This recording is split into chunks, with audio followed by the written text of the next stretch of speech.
ഹരി ശ്രീ ഗണപതേ നമ. അവിഘ്നമസ്തു. കുജന്തം രാമ രാമേതി മധുരം മധുരാക്ഷരം ആരുഹ്യ കവിതാശാഖാം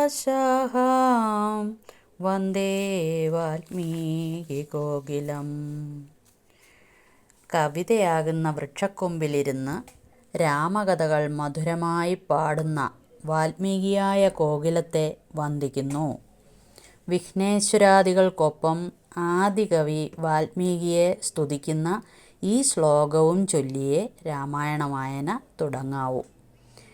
നാൻമറനേരായ രാമായണം ചമയ്ക്കയാൽ നാൻമുഖനുള്ളിൽ ബഹുമാനത്തെ വളർത്തൊരു വാൽമീകി കവിശ്രേഷ്ഠനാകിയ മഹാമുനി താൻ മമ വരം തരികെപ്പോഴും വന്ദിക്കുന്നേൻ.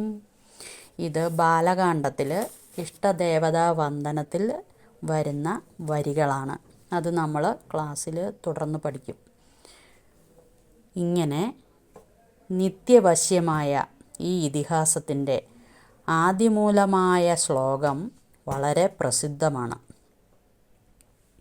മാ നിഷാദപ്രതിഷ്ഠാം തഗമ ശാശ്വതീ സമ യത് ക്രൗഞ്ചമിഥുനാദേഹമവധി കാമമോഹിതം.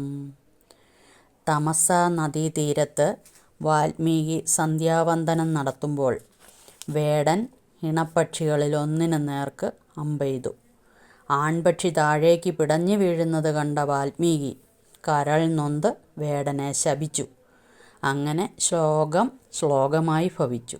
രത്നാകരൻ എന്ന വാൽമീകി പൂർവാശ്രമത്തിൽ കൊള്ളക്കാരനായിരുന്നു. സപ്തർഷികളെ പിടിച്ചു പറിക്കാൻ ശ്രമിച്ച ആ തസ്കരന് മഹർഷിമാർ മാനസാന്തരമുണ്ടാക്കി മരാ മര എന്ന് ജപിക്കാൻ ഉപദേശിക്കുന്നു. നിരന്തര ജപത്തിൽ മരാ മര എന്നത് രാമ രാമ രാമ എന്നായി തീർന്നു. വർഷങ്ങളോളം നീണ്ട ജപത്തിനൊടുവിൽ അദ്ദേഹത്തിന് ചുറ്റും മൺപുറ്റുയർന്നു. ചിതൽപുറ്റ്, അതിൻ്റെ അർത്ഥം വാൽമീകം, അതിൽ നിന്നും പുറത്തു വന്നതിനാൽ അദ്ദേഹത്തിന് വാൽമീകി എന്ന പേര് ലഭിച്ചു. പിന്നീട് നാരദനോട് ആരാണ് ഉത്തമ പുരുഷനെന്ന് ഈ വാൽമീകി ആരായുന്നു. രാമൻ എന്ന ഉത്തരം നാരദ മഹർഷി നൽകുന്നു. ബ്രഹ്മാവിൻ്റെ നിർദ്ദേശാനുസാരം വാൽമീകി ആദികാവ്യമായ രാമായണം എഴുതി.